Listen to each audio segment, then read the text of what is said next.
Romance anime? Scratch that. Good romance anime is given to anime fans in little bite-sized pieces that are never filling because of how little of it there is.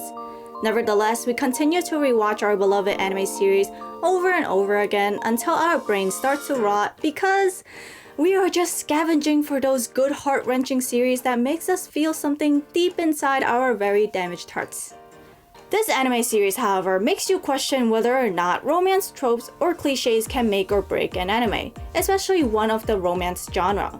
Romantic Killer is about high schooler Anzu Hoshino who has a great life. Every day she plays video games, pigs out on snacks, and pets her beloved cat. But this blissful existence is turned into a confusing mess when a magical creature transports her to an altered reality without any of her favorite things. Now she's stuck with hot guys instead. How can she possibly survive in such an awful world? Anzu must play along in this altered reality before she can return to her normal life. So she begrudgingly makes friends. He unfortunately happens to be one of the hottest and most popular guys at school.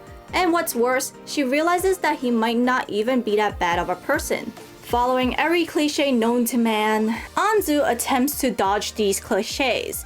But for how long can she actually hold on? Very long, actually. Anzu does not fall for any guy and primarily focuses on the best things in life. That is, cats, video games, and junk food. Girl, I can absolutely relate to you.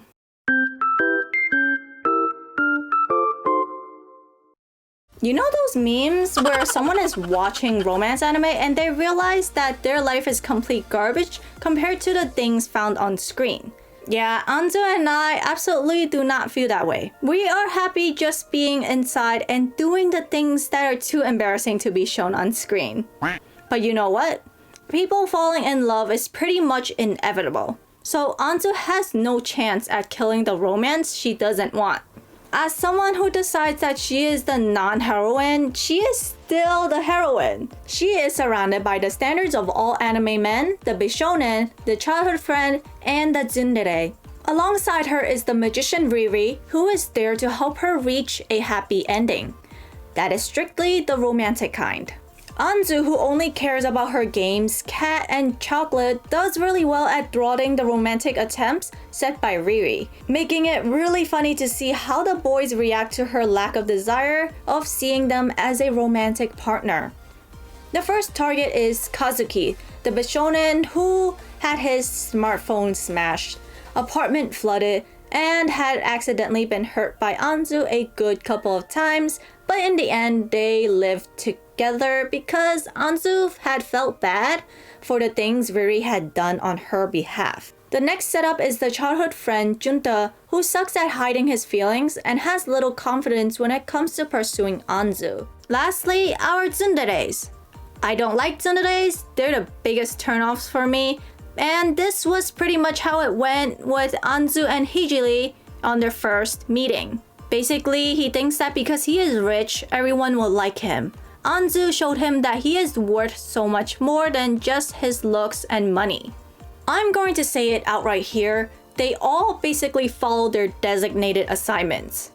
The Bishonen has a traumatic past that makes him unable to fall in love. Then the heroine comes and shows them that there is more to love than just looks. Next, there is a childhood friend who is usually bullied as a kid and their crush helps them out. Once they grow up, the friend still remembers his crush and the girl almost always forgets him. And when they meet again, the childhood friend looks and acts so differently because they want to become a potential partner to their childhood crush. The tsundere, well, is the tsundere, but a rich tsundere is the one who comes to like the heroine who sees past their money, makes them want to do better, and warm their way to their hearts. Albeit, what comes out of the mouth of the tsundere are usually insults, but occasionally they say something nice that makes the viewers like them more than they actually should. It seems to me that Kazuki and Anzu are meant to be endgame, seeing that they have more interactions, and she basically said to him that she will never leave him alone. We already know where this is heading, so it's not gonna be a huge surprise when the ending comes around. The series really gave me a good laugh. The straight jokes are just so funny to me. The way Anzu just shoots down every romance scenario with her straight face and very forward words really makes you want to cheer her on with the killing of romance. But does she live up to the name of romantic killer? No. It seems to me that she will undoubtedly fall in love now that the boys are thrusted into her life. Since there is more to this series, I have no doubt that the magician Riri has more tricks up their sleeves to make Anzu fall in love with someone. Especially now that there is a rule stating if she doesn't date someone by the end of her high school years, her games, chocolate, and cat will be gone forever. That of course makes Anzu scream at the sky and we are left with a cliffhanger. As fun as the name romantic killer is, there is no doubt that Anzu will fall in love. Of course, the fun part will always be how they get there. How someone will interrupt their almost kiss scenes, a Princess Carrie, or maybe another dangerous threat to Anzu that would make her realize that one of the boys are worth so much more to each other than just friends. Personally, I am hoping for an endgame of Kazuki and Anzu. Now that Kazuki is aware of his feelings for Anzu, he is in competition with Junta for her heart. I just feel that Kazuki has more chemistry with Anzu, being the one who sees past her lame cat print shirts, gamer personality, and can protect her from the moving cake. I look forward to more funny moments in the future seasons of Romantic Killer and seeing how Anzu would eventually fall in love. This was actually a fun romance anime that hasn't been around for a long time. Harem animes don't count. They never do in my books. This is the end of the video. Let me know what was your favorite moment from the series. I'll go first. It was the cockroach scene.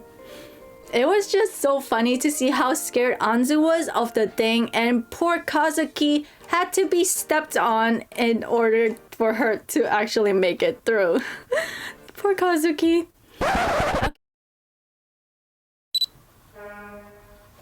Son of a bitch.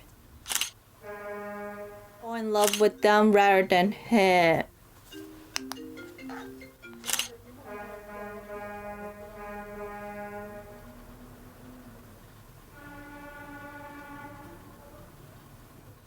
Okay, that's it for this week, and if you would like to check out my other videos, give a like and subscribe to help this small channel grow. It would be much appreciated. Hope you all have a good one, and bye!